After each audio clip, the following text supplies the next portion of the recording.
Is there a Democratic Party, or has it been hijacked by the extreme left? Is there still a Democratic Party? Because let me tell you, It's the exact same thing, and it's not even a question. The Republican Party has been hijacked by not even the extreme right, by Trumpism, which isn't even right. I mean, a lot of it is like it's just a cult about one guy. I wouldn't call it right to be so loving of Russia. This episode takes an unexpected turn when Dr. Phil appears on Bill Maher's podcast. What begins as a routine conversation quickly escalates into a fiery confrontation no one anticipated. Dr. Phil, known for his blunt and uncompromising honesty, immediately clashes with Bill Maher's usual laid-back, humorous, and often dismissive tone. Dr. Phil sets a serious tone right away, steering the conversation away from small talk and jokes toward more meaningful issues. Maher, accustomed to controlling the pace and direction of his show, is clearly caught off guard. Dr. Phil favors substance over banter.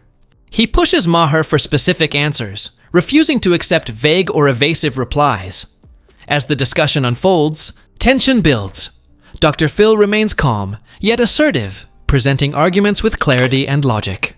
He challenges Maher's usual viewpoints and confronts him with facts, making it more about accountability than theatrics. This tonal shift forces Maher onto the defensive. Normally in command, Maher uses humor and quick comebacks to keep control. But here, his confidence begins to crack. Throughout the episode, Dr. Phil stays composed, never raising his voice or showing frustration.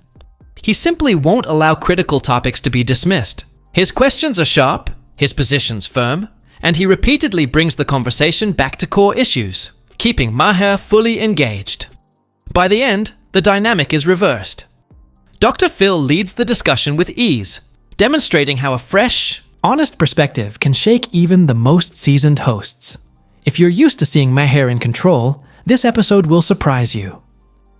Dr. Phil proves that focus and honesty can disarm even the most confident personalities. It's a powerful and revealing exchange that proves not every guest is willing to play along, making for compelling viewing. The Democratic Party of 20, 30 years ago is not like the Democratic Party today. Either is the Republican. I was going to say that next. No, I agree. No, I agree. Yes. Because I truly am apolitical. I vote for people and policies, not parties. But if I had to describe myself historically, I would say I've always been a social democrat and a financial Republican. Did you ever have a Jewish girlfriend? You were very pro-Israel there a minute ago. No, I don't think so. No? But like I say, I've been with the same woman 50 plus years. Right. So it's been a long time. Okay. Jewish mistress? That was a loaded question. Really? I didn't think so. Very clear no. I know. Very clear no.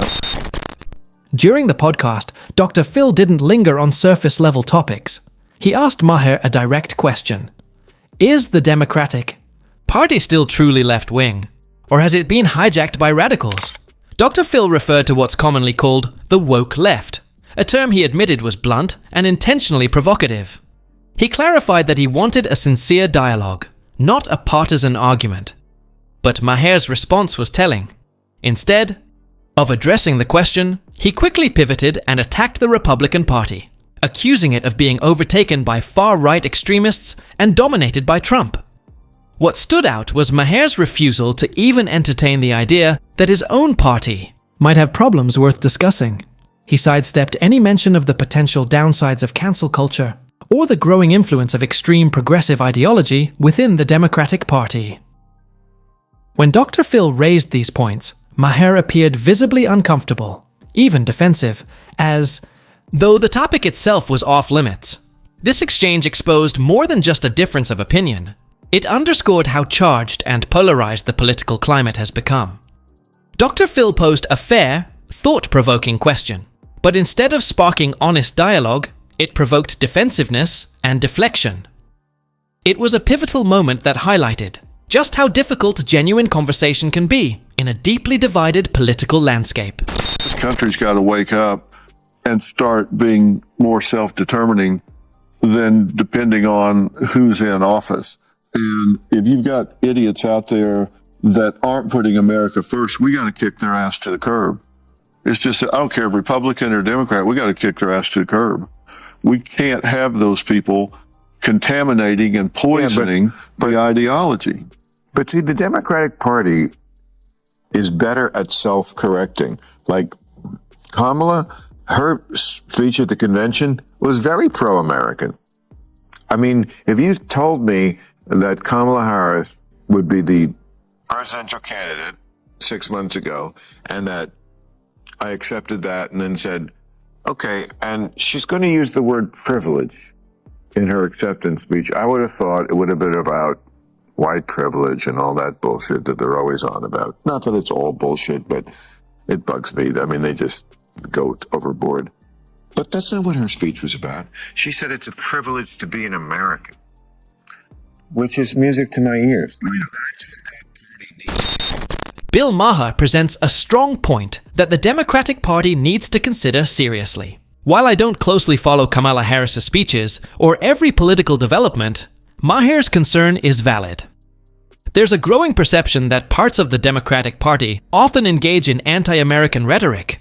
Acts like kneeling during the national anthem or protests that involve stomping the US flag send a message, intentional or not, that can feel unpatriotic. This isn't about taking sides in the Israeli-Palestinian conflict.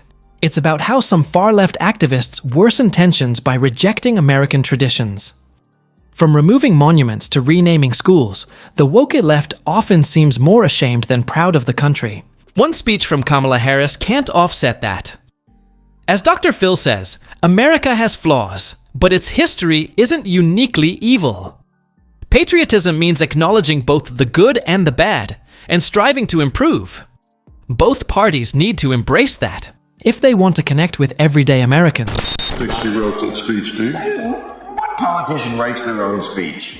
Maybe Obama. But who gives a shit? She said it. That's what matters. She said it. She gets it.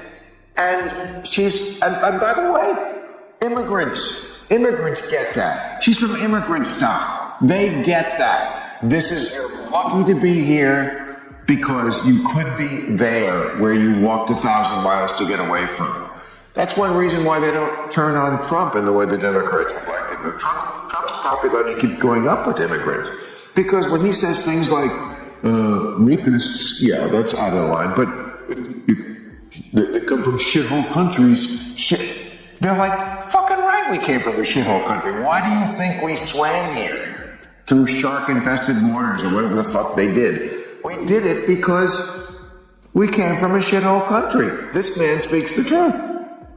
And now we're not in a shithole country. And, you know, I mean, there are more inspiring slogans than we're not a shithole country, but, I mean, That's a start. it's a start. And there's too much about this country that does resemble a third world country, not least of which is a wannabe autocrat. I just don't get why it took that debate for everyone to finally see what had been obvious for so long. Joe Biden performed exactly how I expected. Honestly, you didn't need to follow him closely to see it coming. A few clips from recent years were enough to sense how he would carry himself on stage. Now, Democrats are worried? I'm not buying it. To me, it looked like they knew exactly what they were doing. That debate didn't feel like a shocking wake-up call. It felt like a setup. Think about it. They scheduled an early debate and placed Biden center stage, probably knowing he'd struggle. Who does not believe in conceding elections? That's certainly a mark of a third world country. Everybody at the Democratic convention who spoke was part of the tradition of the Democratic center. Joe Biden, Hillary Clinton, Bill Clinton, Obama. The Republicans had nobody pre-Trump. George Bush, no Mitt Romney, nobody representing McCain. It's like that Republican Party didn't exist before Trump because they're not on board with the cult leader. So there is a difference. What do you think America's going to do when they have time to figure out all of the people that lied about Biden's condition? All the people around him that lied about his condition. I mean, I kept doing jokes about it, and people would say to me, and they'd stop me in restaurants and say, Bill, stop doing those jokes about Biden, you're helping Trump. And I'd be like, right, like no one would notice otherwise. Like I'm the guy who spilled the beans about Biden being old. No, that's the last thing that helped Trump, because it made him run against somebody else. It's amazing how well this turned out for the Democrats. I mean, if they hadn't had the early debate, Biden would be the candidate. The fact that they had that debate, which never happened before. No one ever had a debate in June.